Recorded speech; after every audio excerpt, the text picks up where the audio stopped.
Quant à moi, la première année du règne de Darius le Mède, je me tenais auprès de lui pour lui donner force et protection.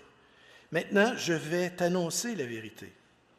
Il y aura encore 3 rois qui régneront sur la Perse. Le quatrième amassera plus de richesses que tous les autres et quand il aura gagné en force grâce à ses richesses, il soulèvera tout le monde contre le royaume de Grèce.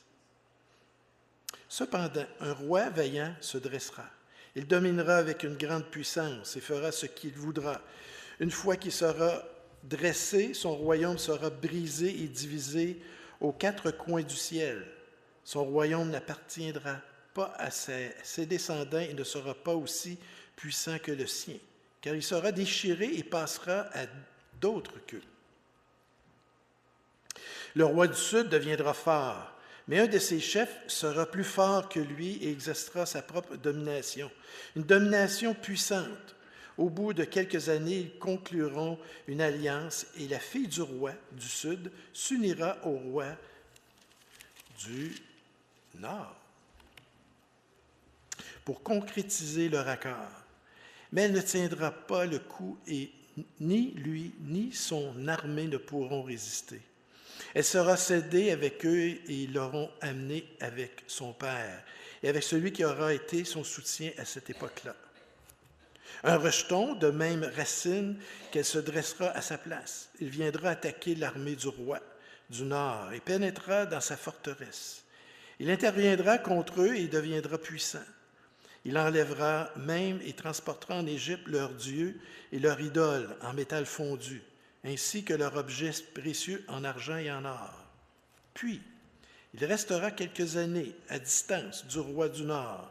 Celui-ci marchera contre le royaume du roi du Sud, mais il devra revenir dans son territoire. Ses fils se mettront en campagne et rassembleront d'immenses troupes. Elles viendront et déferleront comme un torrent, déborderont, puis reviendront et pousseront les hostilités jusqu'à la forteresse du roi du Sud. Le roi du Sud s'irritera. Il sortira et combattra contre le roi du Nord. Il mobilisera une grande troupe et les troupes du roi du Nord seront livrées à son pouvoir. Cette troupe sera fière et le cœur du roi du Sud se remplira d'orgueil. Il fera des dizaines de milliers de victimes, mais il ne trompera pas. En effet, le roi du Nord reviendra et mobilisera une grande troupe, plus nombreuse que la première. Au bout de quelque temps et de quelques années, il se mettra en marche avec une grande armée et de grandes richesses. À cette époque-là, beaucoup se dresseront contre le roi du Sud. Des hommes violents, issus de ton peuple, se soulèveront pour accomplir la vision. Ils trébucheront. Le roi du Nord viendra. Il construira des remblais, il s'emparera des villes fortifiées. Les troupes du Sud et l'élite du roi ne résisteront pas. Elles n'auront pas la force. Celui qui marchera contre lui fera ce qu'il voudra sans que personne ne lui résiste. Il s'arrêtera dans le plus beau des pays, exterminant tout ce qui tombera sous sa main. Il formera le projet d'arriver avec toutes les forces de son royaume et de conclure un accord avec le roi du Sud. Il lui donnera sa fille en mariage, dans l'intention de détruire sa royauté. Mais cela n'arrivera pas, et ils n'obtiendront pas ce qu'ils voulaient. Il s'orientera vers les îles et en prendra beaucoup. Mais un chef militaire mettra fin à la honte qu'il voulait lui attirer et le fera retomber sur lui.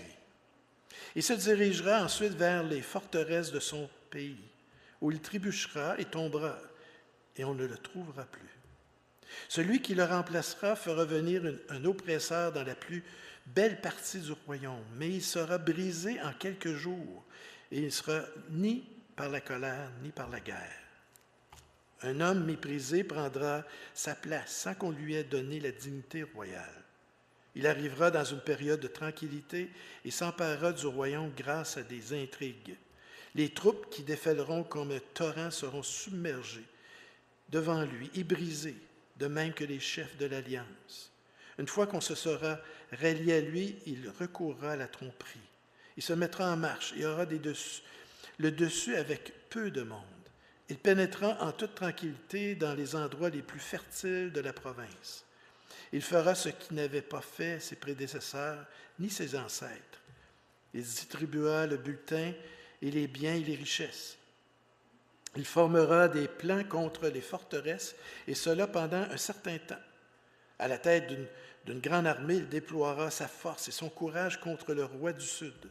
Ce dernier s'engagera dans la guerre avec une grande et très puissante armée, mais il ne résistera pas, qu'on formera des plans contre lui.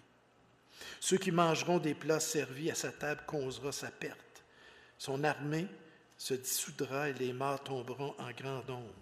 Les deux rois chercheront dans leur cœur à faire du mal, et à la même table ils parleront avec fausseté. Mais cela ne réussira pas, car la fin n'arrivera pas comme au moment fixé. Il retournera dans son pays avec de grandes richesses. Dans son cœur, il aura des intentions hostiles contre l'Alliance sainte. Il agira contre elle avant de retourner dans son pays. Au moment fixé, il marchera de nouveau contre le Sud. Mais cette fois-là, ce ne se passera pas comme la première fois. Des bateaux venus de l'ouest avanceront contre lui. Découragé, il rebroussera chemin, puis dans sa rage, il agira contre l'Alliance sainte. Il reviendra et traitera avec bienveillance ceux qui auront abandonné l'Alliance sainte. Des troupes se présenteront sur son ordre et elles souilleront le sanctuaire, la forteresse. Elles feront cesser le sacrifice perpétuel et dresseront l'abominable dévastation. Il corrompra par des flatteries ceux qui violent l'alliance, mais les membres du peuple qui connaîtront leur Dieu agiront avec fermeté. Et les plus perspicaces donneront instruction à beaucoup. Ils se heurteront pour un temps à l'épée, à la flamme, à la déportation et au pillage. Durant cette période, ils recevront un peu d'aide et beaucoup se rallieront à eux de façon hypocrite. Quelques-uns des hommes perspicaces trébucheront afin d'être affinés, purifiés et épurés jusqu'au moment de la fin, car il n'arrivera qu'au moment fixé. Le roi fera ce qu'il voudra. Il sera plein d'arrogance, se grandira au-dessus de tous les dieux et prononcera des paroles extraordinaires contre le Dieu des dieux. Il prospérera jusqu'à ce que la colère soit à son comble, car ce qui est décidé s'accomplira. Il ne prêtera attention ni aux dieux, ni à ses ancêtres, ni à celui qui désire les femmes. Il ne prêtera attention à aucun dieu, car il se grandira au-dessus de tous. C'est le Dieu des forteresses qui honorera sur son piédestal. À ce Dieu qui ne connaissait pas ses ancêtres, il rendra hommage avec de l'or et de l'argent, avec des pierres précieuses et des objets de valeur. C'est avec ce Dieu étranger qu'il agira contre les endroits fortifiés. Il comblera d'honneur ceux qui le reconnaîtront. Il leur donnera la domination sur beaucoup. Il leur distribuera des terres en guise de récompense. Au moment de la fin, le roi du Sud affrontera et le roi du Nord fondra sur lui comme une tempête, avec des chars et des cavaliers, ainsi que de nombreux bateaux. Ils pénétreront dans tous les pays, déferlera comme un torrent et débordera. Il pénétrera dans le plus beau des pays, et beaucoup trébucheront, mais voici ceux qui seront délivrés de son pouvoir, Édom, Moab et les principaux des Ammonites. Il étendra son pouvoir sur divers pays, et l'Égypte n'y échappera pas. Il se rendra maître des trésors d'or et d'argent et de tous les biens précieux de l'Égypte. Les Libyens et les Éthiopiens marcheront à sa suite.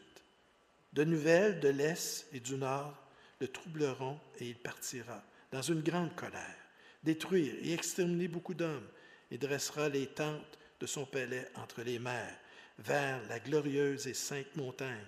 Puis il arrivera à sa fin que sans personne ne l'aide. Toute une histoire, c'est la parole de Dieu. Prospère si tu veux venir.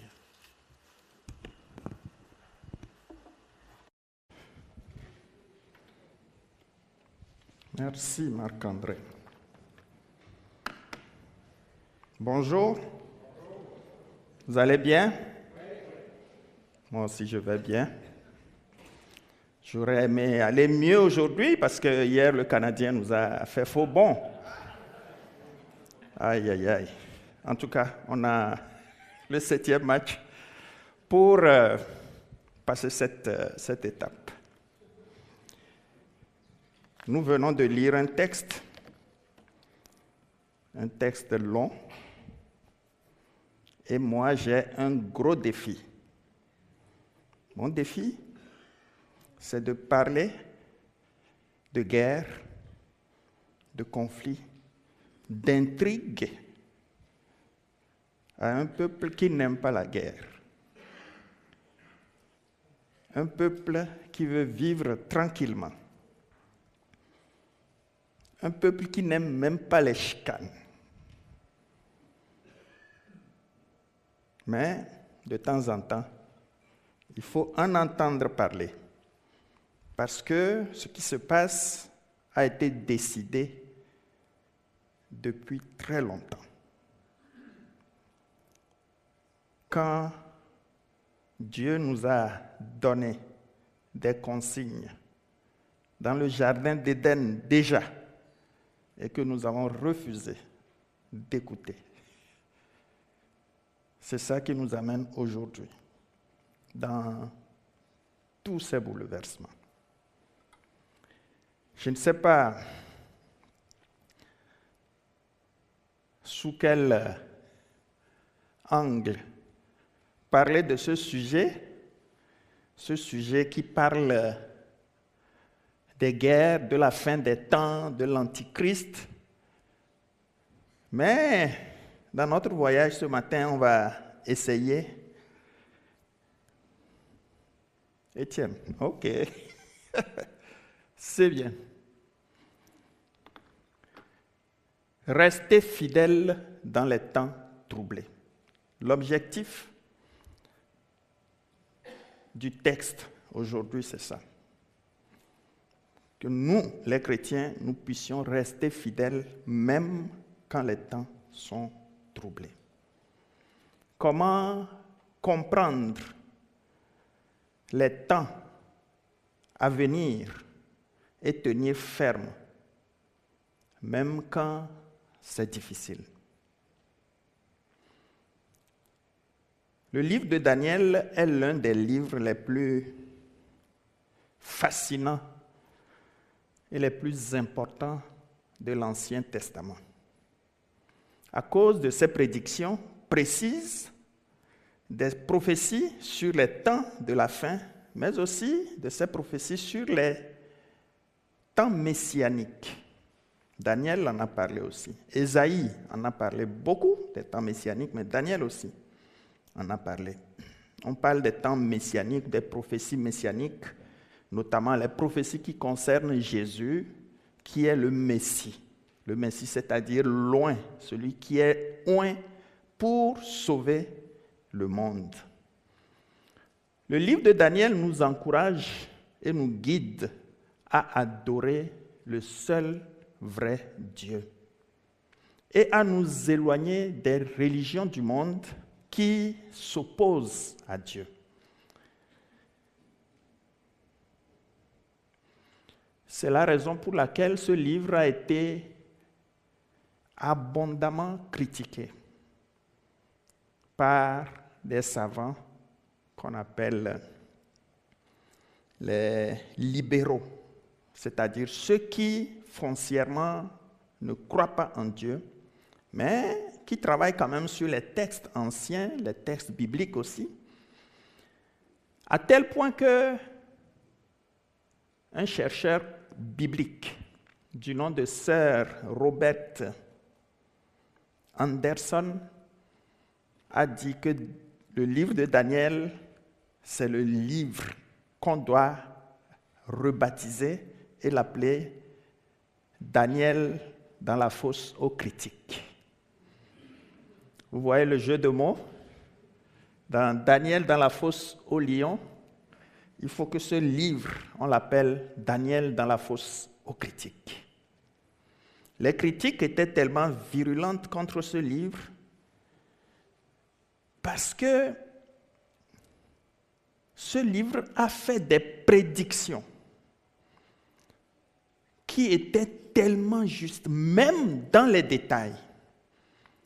La première raison ou bien la première grande critique qu'ils apportaient, c'est que non, ce livre, il ne se peut pas qu'il soit écrit par un homme, un prophète. Parce que si on arrive à détourner l'attention que ce n'est pas un prophète qui l'a écrit, ce n'est pas quelqu'un qui a écrit ces événements avant qu'ils n'arrivent, ça veut dire que ce n'est pas la parole de Dieu. Ils ont même dit que ce livre a été écrit par quelqu'un qui ne s'appelait même pas Daniel.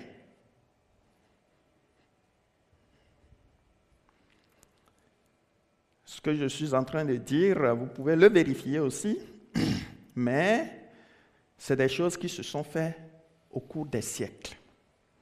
Même aujourd'hui, croyez-le ou non, des gens continuent par travailler, des chercheurs continuent par travailler pour s'assurer si la parole de Dieu est réellement la parole de Dieu.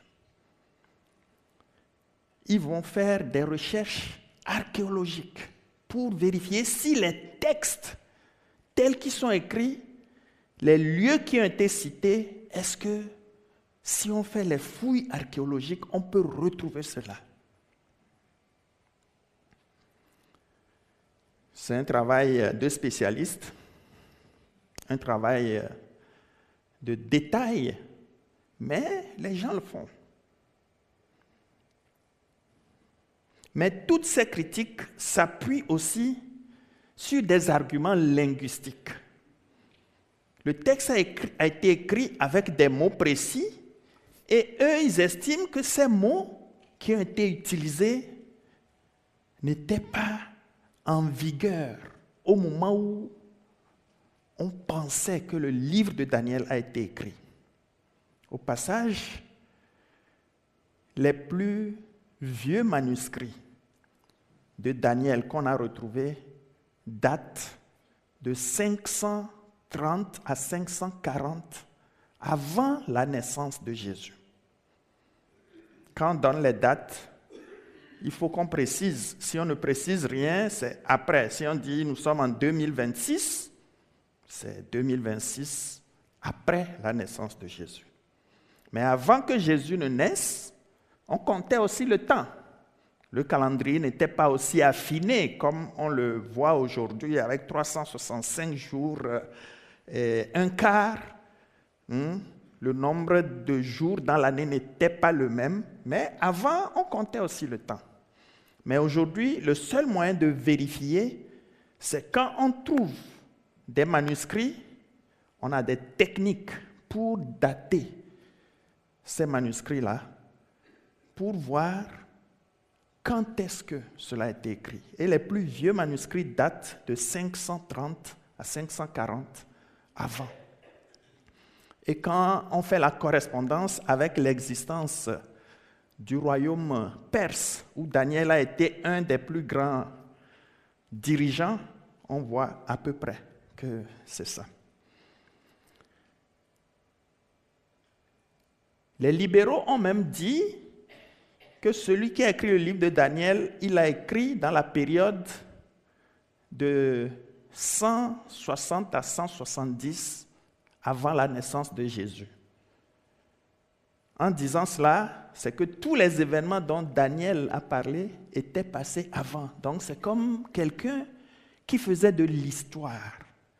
C'est-à-dire, ce qui s'est passé, il le transcrivait pour que les générations futures puissent s'en inspirer. C'est les critiques qui ont dit ça. Mais les manuscrits nous donnent d'autres raisons. Et l'une des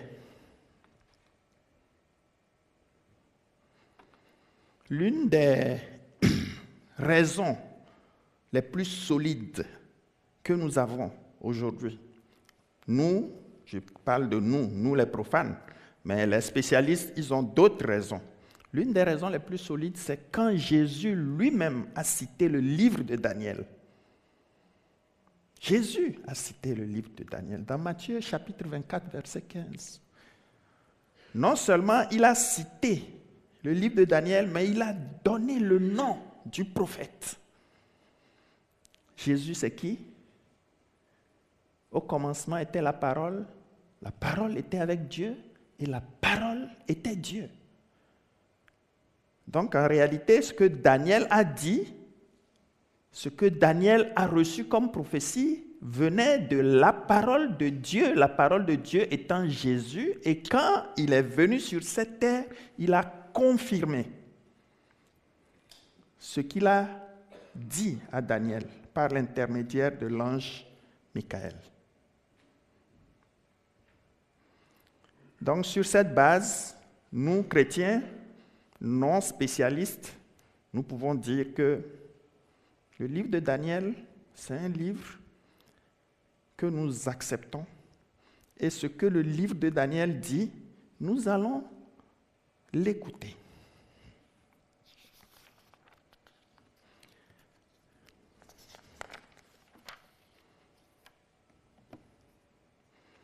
Ce livre, comme je le disais tout à l'heure, a été écrit au VIe siècle avant la naissance de Jésus. Et avec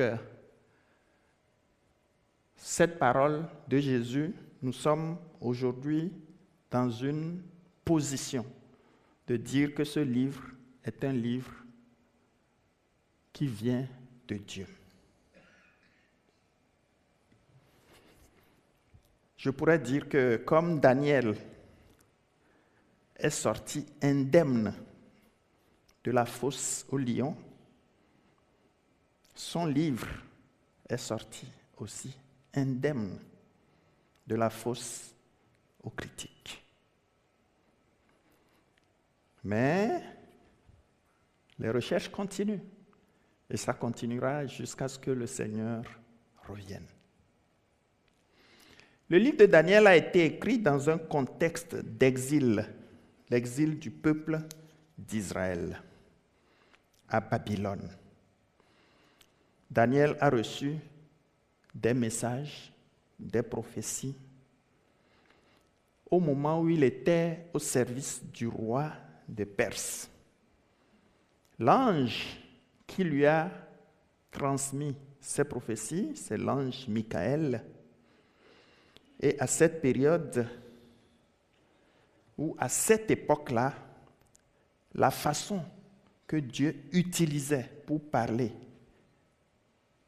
à son peuple, c'était à travers les prophéties. Dans l'Ancien Testament, il y avait même des professions de prophètes. Dieu passait par des gens pour communiquer sa parole. La plupart des textes bibliques écrits aujourd'hui, c'est sur la base des prophéties. C'est pour ça souvent ils sont sujets aussi à critique. Les gens se disent, est-ce que c'est vrai ce prophète? Est-ce que c'est vrai ce qu'il dit? Mais dans Deutéronome, il y a des versets qui disent clairement comment traiter des gens qui se disent prophètes alors qu'ils ne le sont pas. C'est la peine de mort. Quand un prophète dit des choses qui ne se réalisent pas, n'ayez pas peur de lui. Traitez-le avec la dernière rigueur.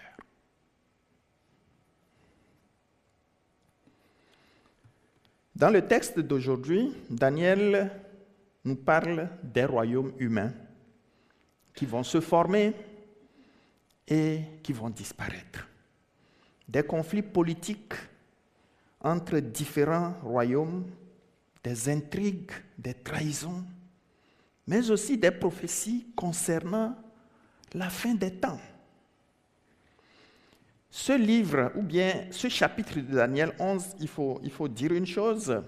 Quand Daniel recevait ces prophéties, les écrivait, il ne faisait pas des chapitres. Les chapitres que nous voyons dans la Bible aujourd'hui ont été faits bien après, je pense que c'est au XVIIe ou XVIIIe siècle. C'est le roi d'Angleterre qui a demandé ces travaux-là pour qu'on puisse facilement lire la Bible. Même les chapitres que nous voyons Quand Daniel recevait, ce n'est pas un chapitre qu'il recevait. Il n'y avait pas les chapitres, c'est un texte que lui a écrit.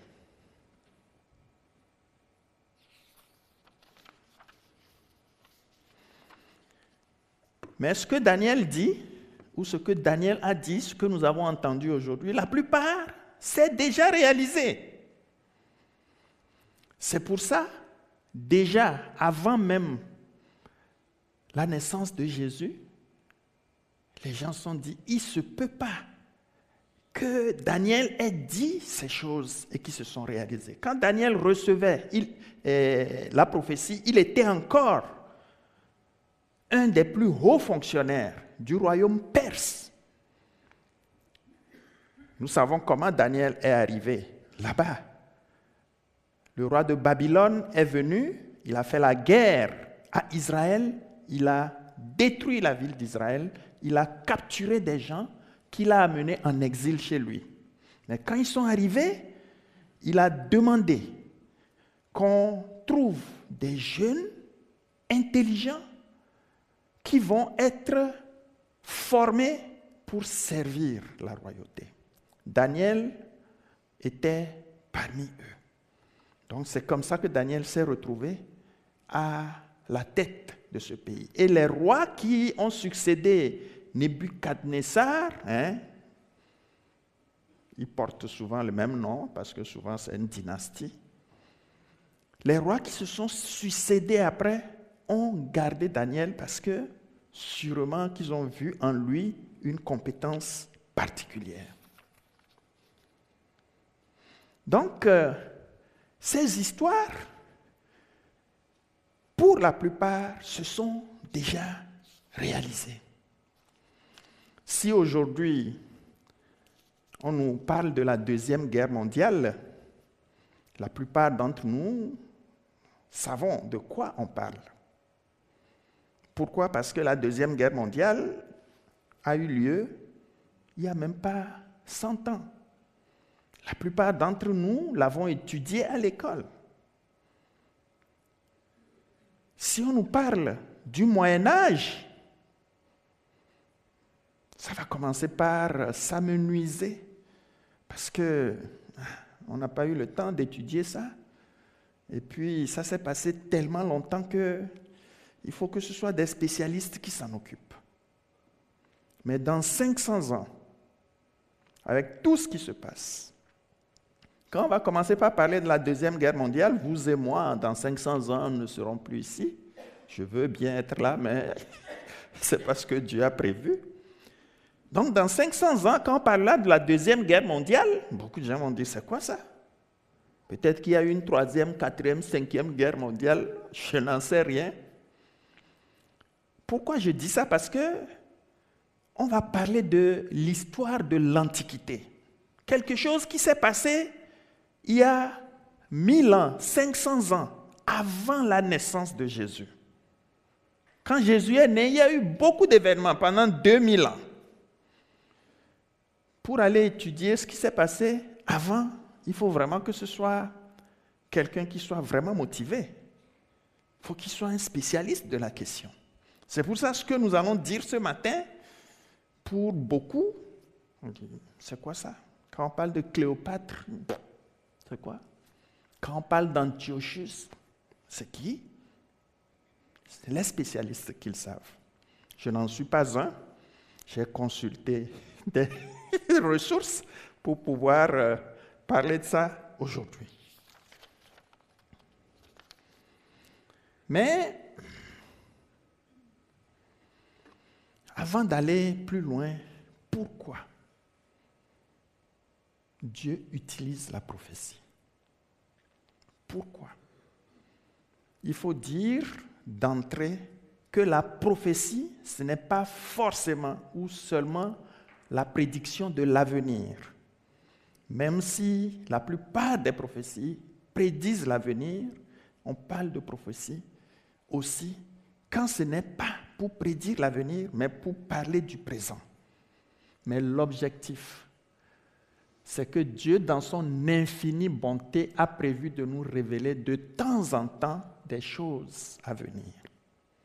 Il l'a fait abondamment dans l'Ancien Testament et cela a largement contribué à l'écriture de la Bible. Le rôle de la prophétie est avant tout de nous révéler la volonté de Dieu, de corriger les comportements humains et de fortifier les chrétiens dans leur foi. Plus qu'une simple prédiction de l'avenir, c'est un message spirituel inspiré par le Saint-Esprit qui vise à appeler l'humanité à s'aligner avec le dessein divin.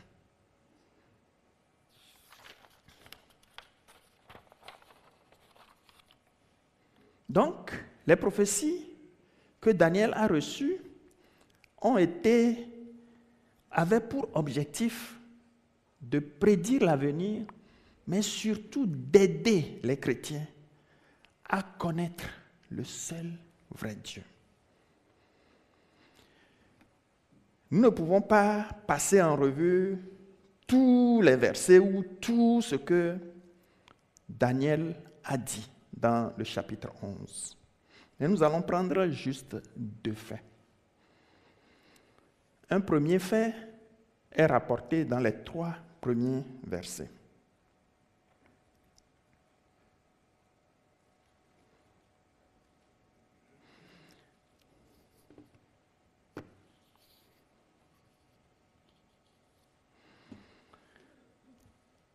Déjà, à la fin du verset 1, on dit « Il y aura encore 3 rois qui régneront sur la Perse.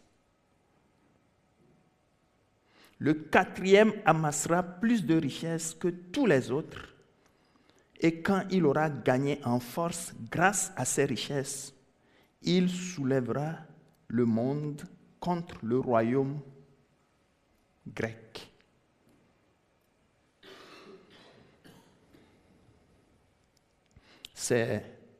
En réalité, on parle de la conquête grecque. La Grèce a conquis, c'est la Grèce qui a mis fin à l'empire perse. Le roi perse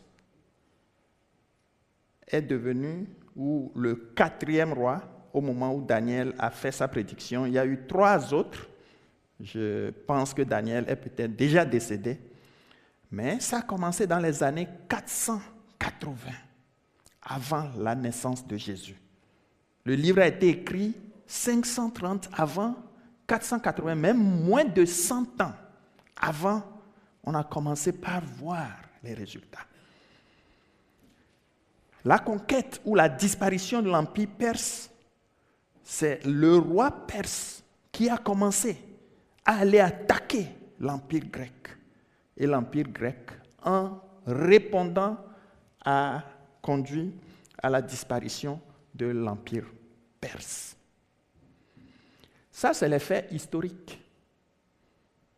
Quand on dit que c'est des faits historiques, ça veut dire que si je rentre chez moi, je vais dans une bonne bibliothèque, je peux vérifier tout ce qui se dit. Même avec Internet aujourd'hui, tu peux avoir des informations qui peuvent te permettre de continuer.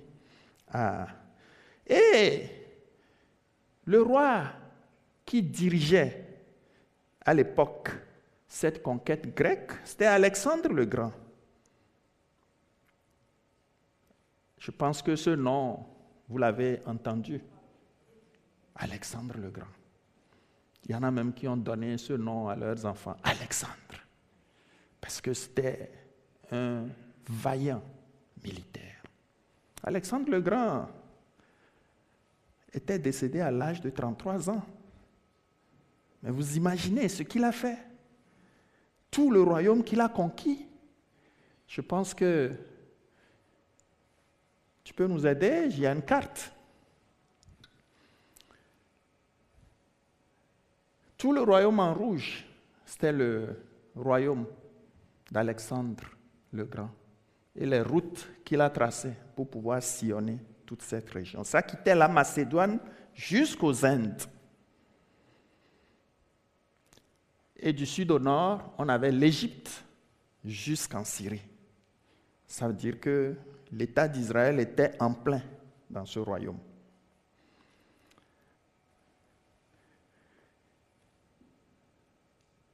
Souvent, Alexandre le Grand, dans ses conquêtes, quand il arrive dans une ville ou dans une région, quand il manquait de soldats, qu'est-ce que vous pensez qu'il va faire? Il ne va pas retourner jusque chez lui pour chercher des soldats. C'est sur place qu'il recrutait. Les Israélites se sont retrouvés à plusieurs reprises embarqués dans des guerres qui n'étaient pas la leur. On les a embarqués. Mais c'est un peuple au cou raide. Vous avez déjà entendu cette expression, hein? C'est un peuple au cou raide. C'est-à-dire des gens qui sont têtus. Donc, quand ces moments venaient, ce n'était pas de gaieté de cœur qu'ils le faisaient. Je vous dirais même qu'ils se sont soulevés à plusieurs reprises contre ces envahisseurs-là. Les 400 dernières années avant la naissance de Jésus, c'est une période où on parle de silence prophétique. Pendant 400 ans, Dieu n'a plus envoyé de prophètes au peuple d'Israël. La raison était simple, c'est que tout ce que Dieu leur disait, ils faisaient autre chose. Ils ne l'écoutaient pas. À un moment donné, Dieu a dit, ça suffit. Et c'est peut-être notre chance. Dieu a prévu maintenant un autre moyen de salut.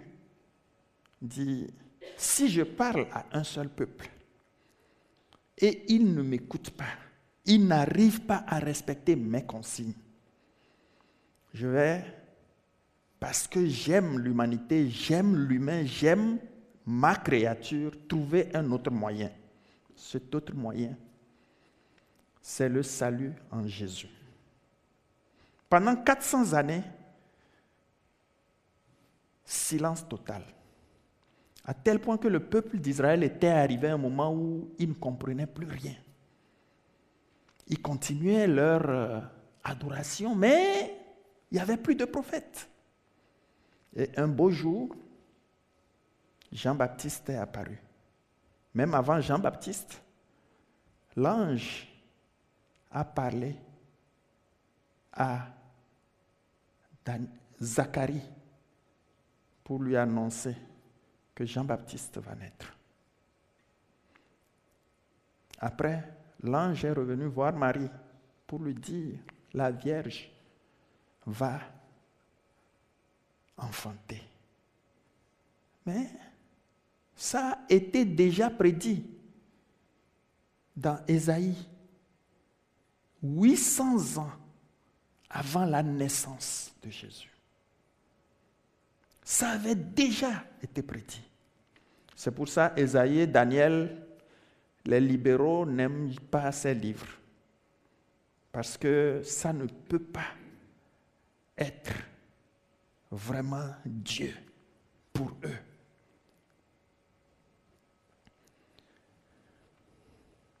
Alexandre le Grand, quand il a fini de mettre fin à l'empire perse, il est décédé rapidement, comme je l'ai dit, à 33 ans. Mais c'est 4 de ses généraux, ou 4 généraux, qui se sont emparés de l'empire et ils l'ont divisé en 4. Il y a la partie ouest, largement ouest, qu'on appelle l'empire macédonien, la Macédoine, l'empire thrace en Asie et l'Asie mineure, vers le côté de l'Inde, et au milieu, il y avait l'empire du Nord et l'empire du Sud. L'empire du Nord correspond à la partie de la Syrie actuelle et l'empire du Sud va jusqu'en Égypte. Israël était au milieu. Vous voyez, dans la Bible, on parle souvent de l'Empire du Nord, de l'Empire du Sud. C'est ces deux-là qui se sont affrontés pendant des années, des siècles même, je dirais. Donc, ce premier fait est vérifiable. On peut aller voir. Un deuxième fait, c'est que dans le texte, je pense que c'est dans... Oui, on parlait, ou peut-être... Le deuxième fait, c'est que à la mort d'Alexandre, comme je l'ai dit, il y a eu 4 royaumes qui sont nés. Macédoine, dirigée par un roi. Thrace et l'Asie mineure, dirigée par un autre général. L'Égypte. En Égypte, ce qui s'est passé, c'est qu'il y a eu une dynastie qui s'est formée. Les autres royaumes se sont éteints rapidement, mais où, à cause de l'importance du peuple d'Israël, on a plus longtemps parlé dans la Bible du royaume du Nord et du royaume du Sud. Le royaume du Nord, c'était côté Syrie, qui a été dirigé par une dynastie qu'on appelait les Séleucides. Et du côté du Sud, dirigé par Ptolémée. Donc, la dynastie des Ptolémaïdes. Excusez-moi. Nous sommes dans un texte aujourd'hui compliqué, difficile, mais vous vous rendrez compte que c'est non seulement passionnant, mais ça peut vous aider dans vos recherches aussi. Donc cet empire a été disloqué en 4, comme on l'a lu ce matin, comme on l'a vu ce matin. Je pense que, en tout cas, je vais retrouver le verset tout à l'heure.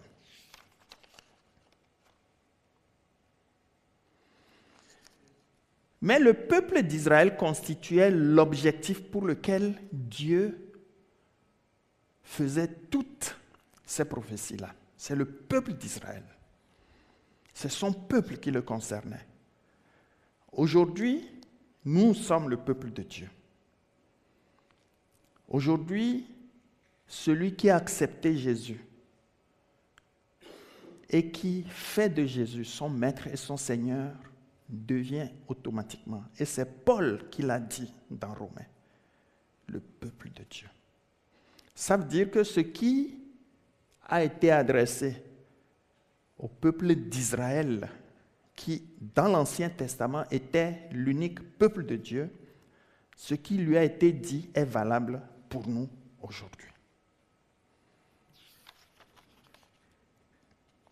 Dans le chapitre 11, Daniel décrit vraiment des guerres, des intrigues entre le royaume du Nord et le royaume du Sud. Les trahisons politiques aussi. Quelqu'un qui décide de donner sa fille en mariage à un autre roi.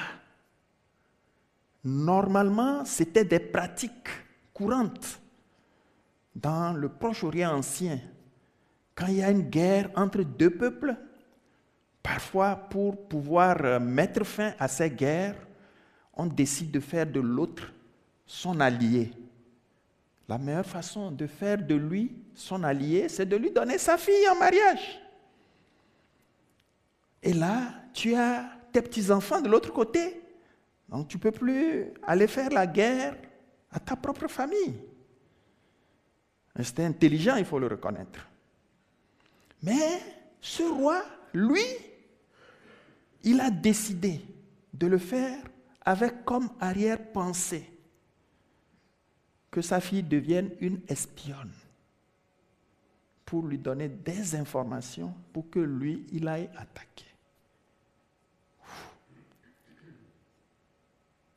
Cette fille, selon les recherches, s'appellerait Cléopâtre.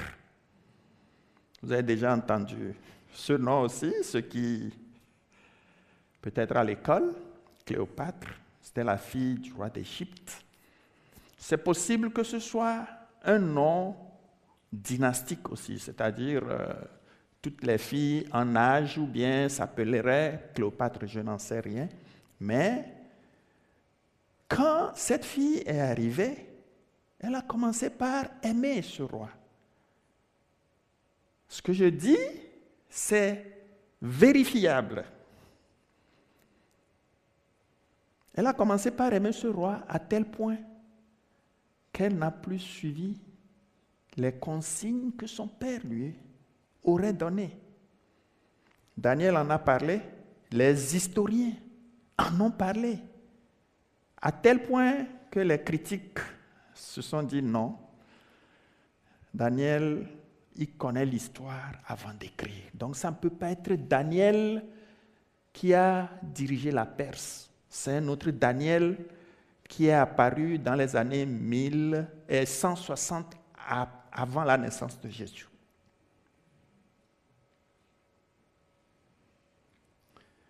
Les faits étaient tellement vérifiés, tellement précis, que les gens se posent la question. Est-ce que c'est vrai? Historiquement, ces prophéties nous enseignent des choses, mais aussi sur le plan prophétique, c'est-à-dire les événements futurs, ils nous apprennent aussi des choses.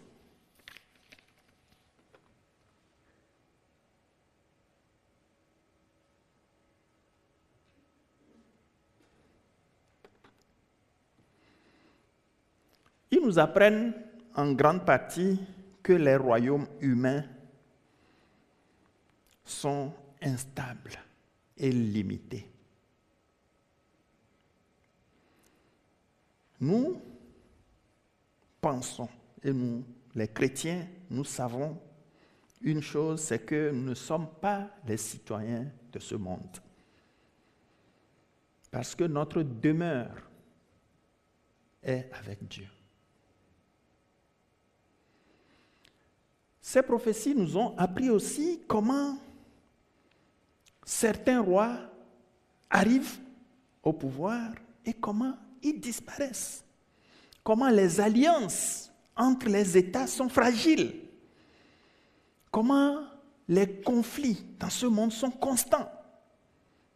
À peine on finit de régler un conflit, on voit un autre apparaître. À peine on finit de régler un conflit, un autre apparaît. L'homme est toujours en quête de puissance, de force. On l'a vu avec l'Empire perse. Même si nous regardons aujourd'hui ce qui se passe dans le monde, c'est la même chose. Pourquoi?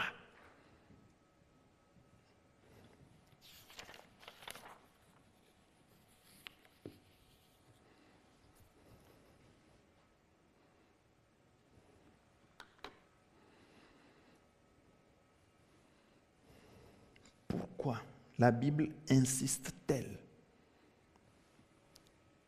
sur tous ces petits détails?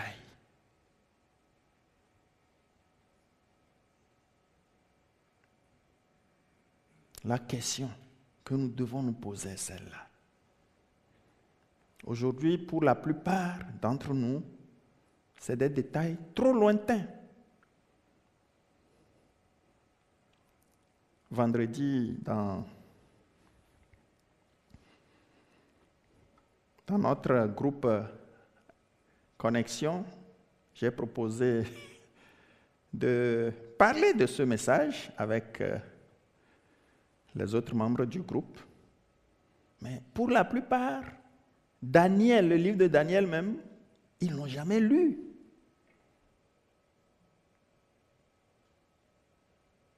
On en a entendu parler à gauche et à droite, mais on n'a pas fait une étude précise de Daniel.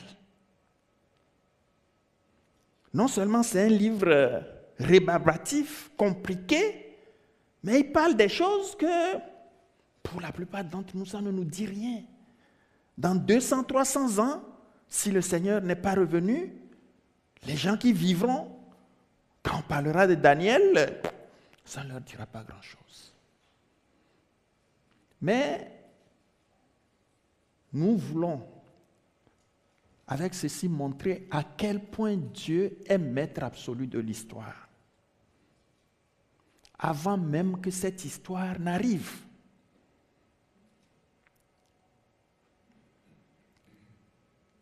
Il n'y a rien qui se passe à travers l'histoire sans le contrôle de Dieu, sans que Dieu ne sache ou ne l'ait autorisé. Ça ramène cette grande question. Si Dieu nous aime, pourquoi le mal? Je crois que vous avez déjà entendu ces questions.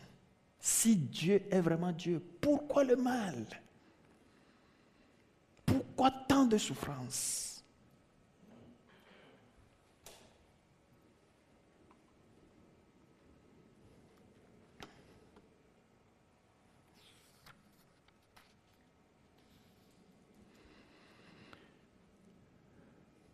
Dieu détermine même les frontières des nations. L'histoire que nous voyons s'écrire devant nous, c'est son histoire à lui.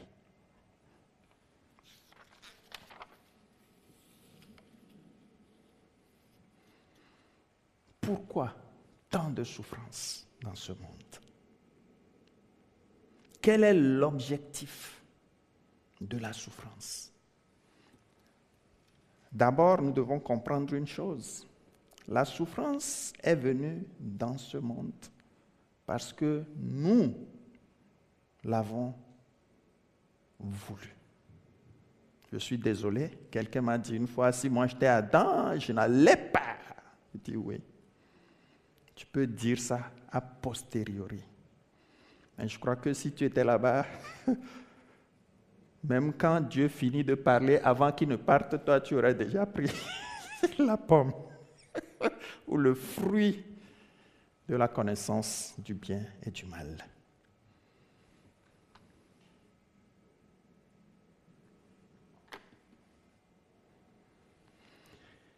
La souffrance, c'est un cri d'alarme. Un cri que Dieu lance au monde pour nous rappeler que le monde dans lequel nous vivons n'est pas le meilleur.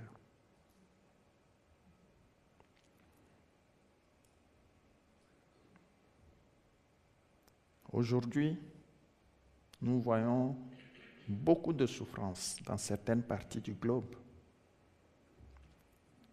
Parfois, des innocents qui meurent. La souffrance est grande. Et logiquement, l'être humain se pose des questions.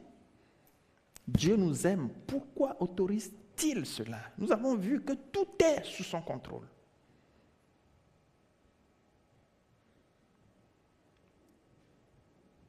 S'il n'y avait pas de souffrance dans ce monde, je ne pense pas qu'on serait ce nombre ici ce matin.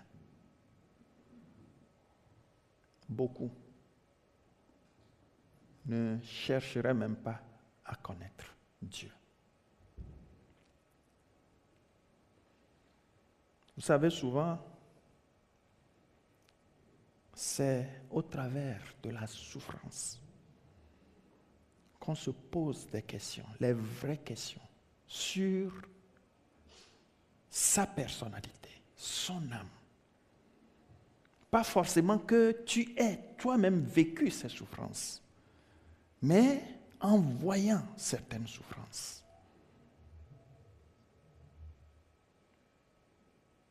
Ce monde n'est pas celui dans lequel Dieu nous appelle à vivre. Dieu nous appelle à vivre un jour avec lui. Marc-André. Ah oui. Désolé. Aïe, aïe, aïe. Je vais aller rapidement. où je vais conclure rapidement. Qu'est-ce que le chrétien doit faire?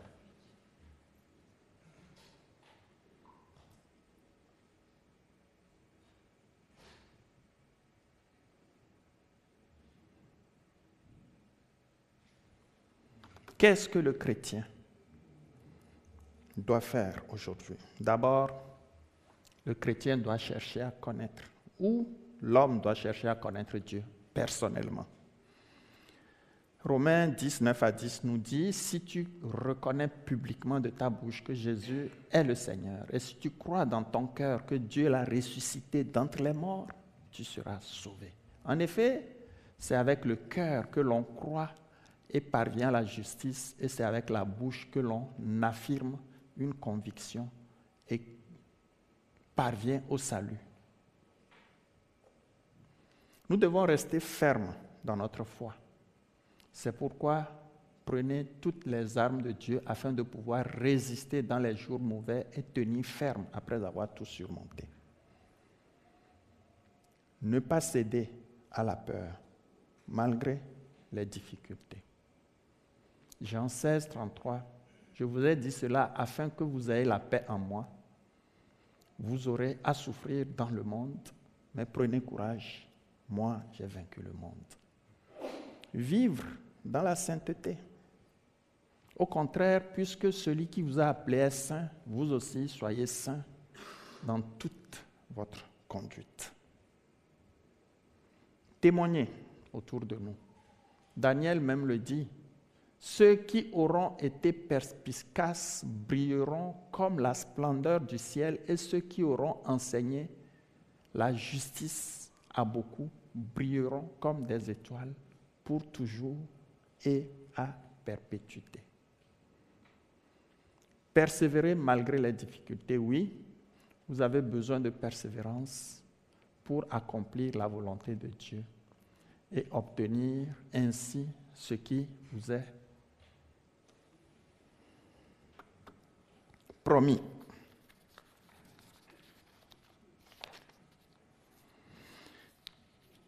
En étudiant ce livre de Daniel,